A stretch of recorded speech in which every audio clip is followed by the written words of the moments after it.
ശബരിമല സ്വർണ്ണക്കൊള്ള കേസിൽ മുൻ Thiruvithamkoor Devaswom board president A പത്മകുമാറിനെ വീണ്ടും പ്രതി ചേർത്തു. ശബരിമലയിലെ ദ്വാരപാലക ശില്പപ്പാളി കേസിലാണ് CPM നേതാവ് കൂടിയായ എ പത്മകുമാറിനെ SIT പ്രതി ചേർത്തത്.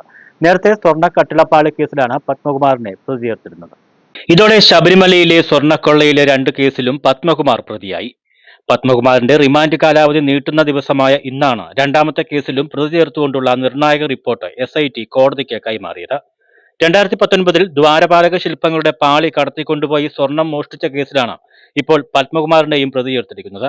ഇതിനിടെ പത്മകുമാറിന്റെ റിമാൻഡ് കാലാവധി കൊല്ലം വിജിലൻസ് കോടതി നീട്ടി.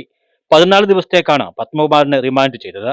റിമാൻഡ് കാലാവധി തീരുന്നതിനാൽ എ പത്മകുമാറിനെ കൊല്ലം വിജിലൻസ് കോടതിയിൽ ഹാജരാക്കിയിരുന്നു. തുടർന്നാണ് കാലാവധി നീട്ടിയത്.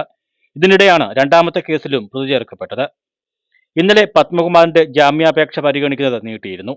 തിരുവിതാംകൂർ ദേവസ്വം ബോർഡിൽ ഒപ്പമുണ്ടായിരുന്ന മറ്റ് അംഗങ്ങളെ കൂടി പ്രതിക്കൂട്ടിലാക്കുന്നതാണ് പത്മകുമാറിന്റെ ജാമ്യ ഹർജി. ഉണ്ണികൃഷ്ണൻ പോറ്റിക്ക് സ്വർണം പൂശിയ കട്ടിളപ്പാളികൾ കൈമാറിയത് ഉൾപ്പെടെ എല്ലാ കാര്യവും കൂട്ടായെടുത്ത തീരുമാനമെന്നാണ് പത്മകുമാർ ജാമ്യ ഹർജിയിൽ പറയുന്നത്. മിനിറ്റ്സിൽ ചെമ്പെന്നെഴുതിയത് ബോർഡ് അംഗങ്ങളുടെ അറിവോടെയാണെന്നും പത്മകുമാർ പറയുന്നു. മറ്റുള്ളവരെ ഒഴിവാക്കി തന്നെ മാത്രം കുറ്റക്കാരനാക്കുന്നതിലെ എതിർപ്പാണ് ജാമ്യ ഹർജിയിൽ ചൂണ്ടിക്കാട്ടുന്നത്.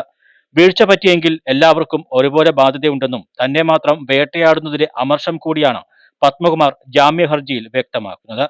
എന്നാൽ ഇന്ന് പുതിയ കേസ് കൂടി എടുത്തതോടെ പത്മകുമാർ ജാമ്യ ഹർജിയിലെ വാദത്തിലെടുക്കുന്ന നിലപാടും നിർണായകമാകും. അതേസമയം ശബരിമല സ്വർണ്ണക്കൊള്ള കേസിൽ പ്രതിയായ മുൻ അഡ്മിനിസ്ട്രേറ്റീവ് ഓഫീസർ ശ്രീകുമാറിന്റെ മുൻകൂർ ജാമ്യാപേക്ഷ ഹൈക്കോടതി സിംഗിൾ ബെഞ്ച് തള്ളി. ശബരിമല സ്വർണ്ണക്കൊള്ള കേസിലെ 6ാം പ്രതിയാണ് ശ്രീകുമാർ.